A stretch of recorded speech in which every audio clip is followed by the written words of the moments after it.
Varicose veins కి సరైన చికిత్స కోసం సంప్రదించండి ఎవిస్ హాస్పిటల్. నమస్తే రమ్మగారు. నమస్తే జయ. ఏదైనా కథ చెప్తారండి? వింత కోరిక చెప్తా. ఓ ఇది యాక్చువల్గా కథాసరిత్ సాగరంలో ఉంది. తర్వాత అలాంటి కథే మళ్ళీ మనకి మన కాశీ యాత్రలు ఉన్నాయి కదా, ఏమంటారు మన మజిలీ కాశీ మజిలీ కథలు, వాట్లల్లో కూడా ఉంది. దాని తాలూకు మినియేచర్ ఫామ్ అనుకో, బ్రీఫ్ కథ. పూర్వం అంటే ఒక రాజ్యానికి రాజుగారు ఉండేవారు, పరాక్రమ వర్మ. ఆయనకి లేక లేక అపురూప సౌందర్యవతి అయిన కూతురు పుట్టిందట, కనకవల్లి అమ్మాయి పేరు. అయితే ఈ కనకవల్లి పెద్దది, 16-17 సంవత్సరాలు వచ్చాక వివాహం సంకల్పించారు. అపురూప సౌందర్యవతి, అంత సౌందర్యవంతుడైన పిల్లాడు కావాలంటే ఈ అమ్మాయి అనేది సౌందర్యవంతుడు వద్దు, నాకు ప్రశ్న ఉంది, నా ప్రశ్నకి సమాధానం చెప్పిన వాడినే చేసుకుంటానండి. ఏమిటి ఆ అమ్మాయి ప్రశ్న? హేమద్వీపాన్ని చూసి దాని వింతలు విశేషాలు చెప్పేవాడు కావాలి. హేమద్వీపం అనేది అండమాన్ నికోబార్ లాగా పేరు తెలిసి దారి తెలిసింది కాదు. ఓన్లీ పేరు మాత్రమే తెలిసింది, దాని దారి తెలియదు. అలాంటిది అనమాట ఒక ద్వీపం. వారా వీరా వచ్చేవాళ్ళు, మేము చూసామని. చూసామంటే ఈ అమ్మాయి 2 ప్రశ్నలు వేయగానే బెబ్బే అనేవాళ్ళు, పోయేవాళ్ళు. ఆ ద్వీపం గురించి తెలిస్తే తప్పిస్తే నేను పెళ్లి చేసుకోనని అమ్మాయి సెటించి ఉన్నది. రాజుగారు కూడా ఏమంటున్నారంటే, లేక కలిగిన అపురూపమైన బిడ్డ, అయితే తను ఏదనుకుంటే ఆ ఒక్క మాట కూడా చేయలేమా, అదేమన్నా పరాక్రమం కావాలందా ఏమంది. ఒక ద్వీపం, దాని వివరాలు, ఏదో పూర్వజన్మలో ఇది అయి ఉంటుందని ఆయన ఒప్పుకున్నాడు. అయితే విష్ణు శర్మని ఒక శర్మగారు నేను చెప్తానని వచ్చాడు. సరే ఏమనుకున్నాడు, రాజు కూడా ఎంకరేజ్ చేశాడు. ఈ విష్ణు శర్మ అనేవాడు ఒకడు వచ్చాడు. ఇతను ఏం చేశాడు, ఈ విష్ణు శర్మ వాళ్ళ దగ్గర వీళ్ళ దగ్గర హేమద్వీపం కబుర్లు, అవి నిజాలో కాదో తెలియదు, ఆ ఊళ్ళో అక్కడలా ఉంటుంది, అక్కడ ఉంటాయట, అవి విన్నాడు. అవన్నీ మాట్లాడడానికి వచ్చాడు. ఈ అమ్మాయి 4-5 ప్రశ్నలు ఏం కానీ తేలిపోయేసరికి ఆ అమ్మాయి చిచ్చి వీడికి ఏం తెలియదు, ఇతను ఎప్పుడు వెళ్ళినవాడు కాదని చెప్పేసి వాళ్ళ నాన్న పిచ్చుకబలు చెప్తున్నాడు, వీడిని బయటకు గెంటండి అని ఇతన్ని గెంటిచ్చేశారు. అయ్యో, గెంటిచ్చేసి విష్ణు శర్మ కనిపించింది, ఏమిటి ఎందుకు తెలుసుకోలేము, మనం గెంటించబడ్డామే వృధాగా, మనకు తెలిసింది చెప్పినా కుదరలేదు, అసలు ఆ హేమద్వీపం ఎక్కడుందో ఏమిటో చూద్దాం. ద్వీపం అనగానే పడవెక్కాలి. అక్కడి నుంచి ఏదో ఒక పడవెక్కేసాడు. అదొక మహాసముద్రం మీద ప్రయాణం చేస్తూ వెళ్ళి ఓ చోట ఎక్కడో నౌకాభంగం అయింది. ఈ నౌకాభంగం అయిపోయిన చోట తను విష్ణు శర్మ నీళ్ళల్లో పడిపోయాడు. ఒక పెద్ద చేప ఈ శర్మని మింగేసింది కానీ అది కొరికి తింటే చచ్చిపోయేవాడు. అది అమాంతం మింగింది, తర్వాత జీర్ణం చేసుకుంటుందిట అది.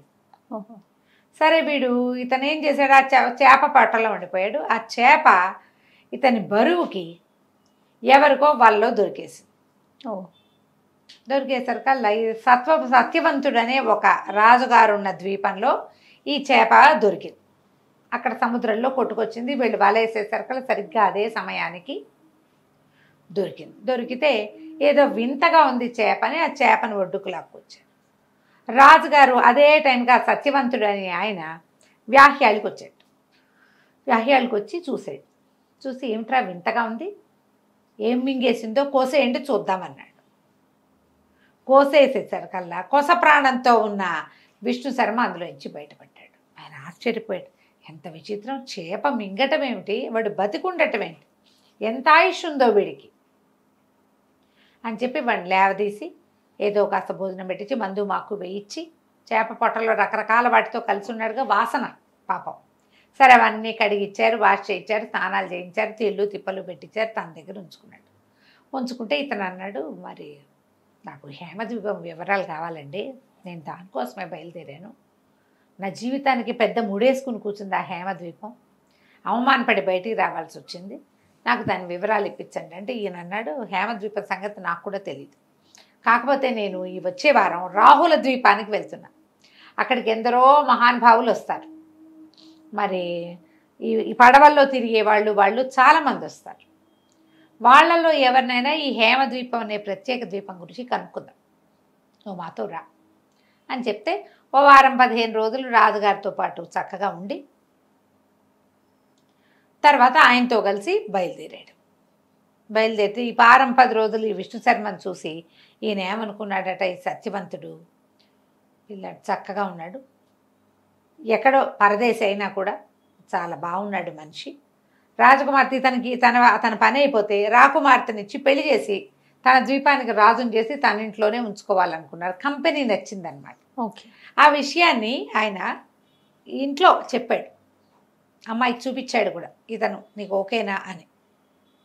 అమ్మాయి కూడా ఓకే అనుకుంది. సరే ఇతను అడిగిన హేమద్వీపాన్ని తీసుకెళ్ళాలి కదా, రాజుగారు ఈ సత్యవంతుడును మన విష్ణు శర్మ ఇద్దరు కలిసి పెద్ద పడవలెక్కి రాహుల ద్వీపానికి బయలుదేరారు. ఆ రాహుల్ ద్వీపానికి వెళ్తున్న దారిలో ఏమైంది, ఒక పెద్ద సుడిగుండం లాంటిది వచ్చి వీళ్ళ పడవ సుడిగుండంలో పడిపోయింది.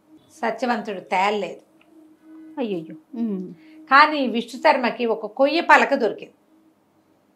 ఏదో ద్వీపానికి కొట్టుకుపోయాడు. కొట్టుకుపోతే సరే ఏవో చెట్లు కనపడ్డాయి, ఏదో తిండి వెతుక్కుంటూ ఆ ద్వీపంలో అటు ఇటు తిరుగుతుంటే గండభేరుండ పక్షులు ఉన్నాయి అక్కడ, పెద్ద పెద్ద పక్షులు. ఆ గండభేరుండ పక్షులను చూసి అవి మాట్లాడుకుంటున్నవి విన్నాడు. సరే ఒక చోట ఎక్కడో చెట్టు కింద కూర్చుంటే పైన అన్ని పక్షులు మాట్లాడుకుంటుంటే పక్షి భాష తెలిసినటువంటి విష్ణు శర్మ ఒక గండభేరుండంతో మాట్లాడాడు. కీ మాట్లాడేసరికి ఆశ్చర్యపోయింది. మనిషి తన భాష మాట్లాడటం. ఇద్దరు కొంచెం స్నేహం చేశారు. చేస్తే ఈ శర్మ ఏమన్నాడంటే, నన్ను హేమద్వీపానికి తీసుకెళ్తావా అని అడిగాడు. ఆ గండభేరుండం, అలాగే నువ్వు నా కాళ్ళు పట్టుకొని కూర్చో, కాళ్ళ మీద కూర్చో, మేము ఎగిరే దారిలో హేమద్వీపం కనపడుతుంది, అక్కడికి మనుషులు ఎవ్వరూ చొరరాదు అందులోకి, అది ఒక రకమైన పాతాళపు దారి అనుకో, మామూలుగా మనుషులు తిరిగేది కాదు, తీసుకెళ్తాను. ఈ సముద్రాలు లోపలి మీద నుంచి అలా ఎగురుకుంటూ ఆ గండభేరుండంతో పాటు విష్ణు శర్మ వెళ్ళిపోయాడు. వెళ్తే ఒక చోట వదిలిపెట్టి, అది పెద్ద తోట, ద్వీపమే, ఎంత పెద్ద తోట, అక్కడక్కడ తిరిగాడు. తిరిగితే ఆ తోటలో పళ్ళు కోయటానికి కొంతమంది ఆడవాళ్ళు వచ్చారు. చక్కటి అలంకారాలు, మనుషుల్లాగా కనపడుతున్నా కానీ వాళ్ళు మనుషులైతే గ్యారంటీగా కాదు. సరే వాళ్ళు ఏం చేశారు, ఈ తోటలో తిరుగుతున్న విష్ణు శర్మని పట్టుకుని తమ రాణి గారి దగ్గరికి తీసుకుపోయారు. ఓకే. కనకరేఖ ఆవిడ పేరు. తీసుకుపోతే ఆవిడ చాలా సంతోషించింది. ఇప్పటిదాకా ఎప్పుడు మనుషుల్నే చూడలేదు మేము, ఊరికే మానవులు ఇలా ఉంటారని అదని తెలుసు, మాతో ఉండమని ఉంచుకొని చక్కగా తిండి తిప్పలు పెట్టింది. 4 రోజులు బాగా ఆమె వెనకాల తిప్పుకుంది. నువ్వు ఇక్కడికి వచ్చావు, నన్ను పెళ్లి చేసుకో, ఒక మానవుడితో వివాహం అవుతుందని మా నాన్న ఎప్పుడో చెప్పాడు, ఇక్కడే ఉండమంటే సరేనన్నాడు. తిరగటం మొదలుపెట్టాడు. అయితే ఏమైంది, ఈ లోపల వాళ్ళ నాన్న దగ్గర నుంచి ఒక ఉత్తరం వచ్చింది ఆ కనకరేఖకి, నేను మా తండ్రిని కలిసి వస్తాను, నువ్వు హాయిగా ఉండు, ఈ బిల్డింగ్ అంతా నీ ఇష్టం వచ్చినట్టు తిరుగు, 2వ ఫ్లోర్లో 36వ గది అని ఒక నెంబర్ చెప్పింది, ఆ గదిలోకి మాత్రం వెళ్ళబాక, మిగిలిందంతా నీ ఇష్టం వచ్చినట్టు తిరుగు, చెలికత్తెలు ఉన్నారు, దాసదాసీగణం ఉన్నారు, నీ తిండి తిప్పలకి వ్యవహారాలకి ఏమీ ఇబ్బంది ఉండదు అని చెప్పి వెళ్తే ఇతను ఆ బిల్డింగ్ అంతా ఎన్నో రకాల పచ్చలతోటి రత్నాలతోటి చేసిన తలుపులు, అక్కడి నుంచి ముత్యాల షాండ్లైర్స్, బంగారపు వేదికలు, నవరత్నాలు పొదిగినటువంటి వస్తువులు ఎన్ని చూశాడో. అక్కడ చిలకలు మాట్లాడతాయి, హంసలు నాట్యం ఆడతాయి, తర్వాత నెమళ్ళు నాట్యం చేస్తాయి, హంసలు చిలకలు ఇవి కలిసి ఏదో గాన కచేరీ లాంటివి చేస్తూ ఉంటాయి. పెద్ద పెద్ద తోటలు, నిండా పళ్ళు, ముత్యాలు పగడాలు కాసే చెట్లు, బా ఎన్నో. అంతా చూసి ఆ బిల్డింగ్ అంతా తిరిగి ఆ బిల్డింగ్లో ఉన్నటువంటి ఏ గదిలోకి నువ్వు వెళ్ళొద్దందో ఆ గదిలోకి వెళ్ళాడు. వెళ్తే ఆ గదిలో 2 మంచాల మీద 2 మహాసౌందర్యవతులైన అమ్మాయిలు ఉన్నారు. తెల్లబోయాడు. దగ్గరికి వెళ్ళి చూస్తే అందులో ఒకటి కనకవల్లి, కనకప్రభ, తను మొట్టమొదట ఒక రాజుగారి దగ్గరికి వెళ్ళాడు కదా, పరాక్రమరాజు, అవునవును, ఆయన కూతురు. ఏంటి 2 బాడీలు ఇక్కడ ఉన్నాయి, ఆ అమ్మాయి అక్కడ ఉంది కదా, చాలా వింతగా ఉంది. సరే ఏం చేశాడు, దానికి ఆ గదికి ఒక బాల్కనీ, దాన్ని ఆనించి ఒక తోట ఉన్నాయి. ఇవి ఫ్లోర్ల వైజ్గా ఉన్నాయి కదా, 2వ ఫ్లోర్ కూడా ఒక తోట కనపడుతుంది. ఆ తోటలోకి వెళ్ళాడు. అక్కడ ఒక పంచకళ్యాణి గుర్రం, ఎంత బాగుందో. సరే ఏం చేశాడు, దగ్గరికి వెళ్ళి దాన్ని ఎక్కబోయాడు. ఎక్కబోతే ఆ గుర్రం ఒక్క తన్ను తన్నింది. తన్నేసరికల్లా అక్కడ ఒక బావి ఉంది. ఆ బావిలో పడ్డాడు. వెళ్ళి బావిలో పడినవాడు ఇక ఎక్కడ ప్రత్యక్షం అయ్యాడు? పరాక్రమరాజు గారి ఊళ్ళో ఉన్న ఏట్లో ప్రత్యక్షం అయ్యాడు. చూసుకుంటే ఏముంది, బావి లేదు, పంచకళ్యాణ్ లేదు, ఆ ఇద్దరు అమ్మాయిలు లేరు, కనకరేఖ తాలూకు బ్రహ్మాండమైన తోట, పగడాలు ముత్యాలు కాసే చెట్లు ఏమీ లేవు. తన ఊళ్ళోకి వచ్చి పడిపోయాడు. సరే ఏమనుకున్నాడు, రాజుగారి దగ్గర బయలుదేరాడు. హేమద్వీపం చూశాడు కదా, ఆ ద్వీపాన్ని చూశాను అని చెప్పడం కోసం రాజుగారి దగ్గరికి వెళ్తే రాజు అన్నాడు, ఇదివరకట్లాగా నువ్వు పిచ్చి కథలు పిచ్చి కబుర్లు పుస్తకాలు చదువు నువ్వు చెప్తే కుదరదు, సరిగ్గా చెప్పాలి. ఒకవేళ ఏదైనా తేడా చేసేవా నిన్ను కోట కట్టిస్తాను నీ తలకాయని అంటే, ఏం పర్వాలేదు నేను చెప్తాను అన్నాడు. అక్కడి నుంచి కనకప్రభాన్ని ప్రవేశపెట్టారు. అమ్మాయి వచ్చి కూర్చుంది. ఫలానా తోట, ఫలానా దొడ్డి, ఫలానా బిల్డింగు అన్నీ అడిగింది. అన్నీ చెప్పాడు. అన్నీ చెప్పాడు. అక్కడ నా చేతులు పుచ్చుకో అంది. చేతులు పుచ్చుకో, నువ్వు చూసి వచ్చావు కదా అంటే, అన్నీ చూశాను, అక్కడ ఒక అక్క అయింది, ఇద్దరు చెల్లెళ్ళు ఉన్నారు అని చెప్పాడు. చెప్పేసరికి చేతులు పుచ్చుకోగానే వెంటనే అమ్మాయి శరీరాన్ని వదిలేసి మేము ఒక పొరపాటు చేసాం, మేము చేసిన పొరపాటు వల్ల మాకు ఇది వచ్చింది. ఒకప్పుడు ఒక మహాముని తపస్సు చేసుకుంటుంటే నేను మా చెల్లెలు, మేము ముగ్గురు అక్క చెల్లెలు, అక్కడ నీకు కనపడింది మా అక్కయ్య కనకరేఖ, మేము ఇంకా ఇద్దరం కనకప్రభ కనకవల్లి, మేమిద్దరము జలకాలు ఆడుతుంటే ఆ నది ఒడ్డు మీద ఉన్నటువంటి మానవుడిని, ఒక ఋషిని చూడకుండా స్నానాలు చేస్తూ నీళ్ళని విసిరేసాము. మా ఒంటి మీద నుంచి పడినటువంటి నీళ్లు ఆ ఋషి మీద పడ్డాయి. ఆయన చిచ్చి మానవులు లాంటివి చేశారు, యక్షకన్యలు అయ్యుండి కూడా మీరు ఇట్లాంటి పని చేశారని మమ్మల్ని శపించాడు. శపించేసరికల్లా మేమిద్దరం మానవులుగా పుట్టాం, మా అక్క అక్కడ ఉండిపోయింది. ఇలా పొరపాట్లు చేయటం వల్ల మా నాన్న ఇంకా మా అక్కయ్యకి మేము యక్షలోక ప్రవేశం లేకుండా సముద్ర గర్భంలో ఉన్న ద్వీపం హేమద్వీపాన్ని తయారు చేయించి మా అక్కయ్యకి ఇచ్చేశాడు. మా అక్కయ్య ఒక్కతే అక్కడ ఉంది. ఇలా ఎవరైనా సరే అక్కడికి వెళ్ళి నా శరీరాన్ని చూసి నాకు కథ చెప్పిన వాడిని ముట్టుకుంటే నాకు శాప విమోచనం అయిపోయింది, నేను శరీరాన్ని వదిలేసి వెళ్ళిపోతున్నాను, నువ్వు అక్కడికి వచ్చి నన్ను పెళ్లి చేసుకో, నువ్వు మా అక్కయ్యని పెళ్లి చేసుకుంటానని మాట ఇచ్చావు కదా, అక్కడికి వస్తే నేను కూడా నీ భార్యను అవుతానని చెప్పి శరీరాన్ని వదిలిపెట్టి వెళ్ళిపోయింది. అక్కడే నిలబడి కూర్చుని చూస్తున్నటువంటి రాజుగారు రాణిగారు అయ్యో మా కూతురు చచ్చిపోయిందో అని లబో దిబోమని ఏడ్చారు. శరీరం వదిలేసింది. ఈ అమ్మాయి బాడీ ఎక్కడుంది, అసలు ఒరిజినల్ బాడీ హేమద్వీపంలో, అక్కడికి వెళ్ళిపోయింది. సరే ఇతను మళ్ళీ హేమద్వీపం వెళ్ళాలంటే ఏం చేయాలి, రాజుగారు చూస్తూనే ఉన్నాడు కాబట్టి ఇంకా విష్ణు శర్మని ఏమీ అనలేకపోయాడు. సరే ఇతను ఏం చేశాడు, మళ్ళీ పడవెక్కి సత్యవ్రత మహారాజు, సత్యవ్రతుడు ఆయన చనిపోయాడు కదా, అవునవును, సత్యవంతుడు, అక్కడికి బయలుదేరాడు వాళ్ళ నగరానికి.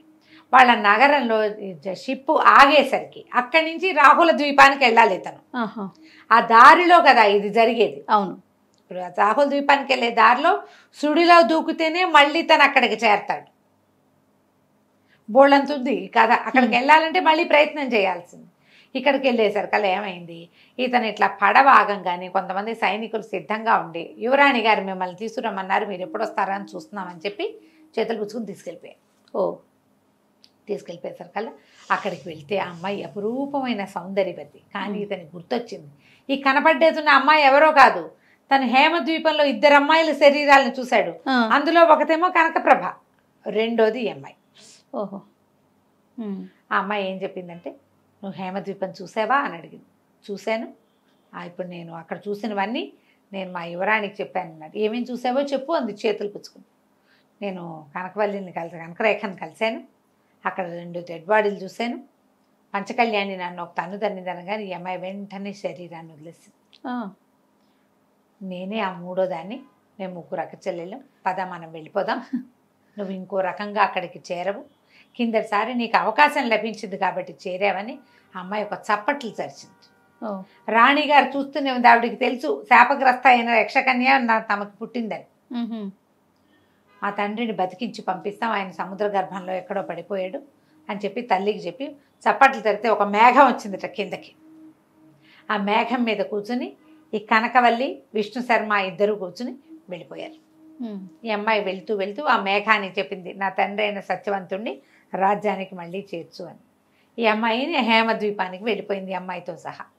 అప్పుడు కనకరేఖ, కనకప్రభ, కనకవల్లి ముగ్గురు అమ్మాయిల్ని పెళ్లి చేసుకుని ఎంతో కాలం పాటు వాళ్ళలాగానే యక్షుల్లాగా చాలా సంవత్సరాలు జీవించే అవకాశాన్ని పొంది విష్ణు శర్మ అక్కడే ఉండిపోయాడట. కాలకంటికి మనం ఇంటికి. బాగుంది.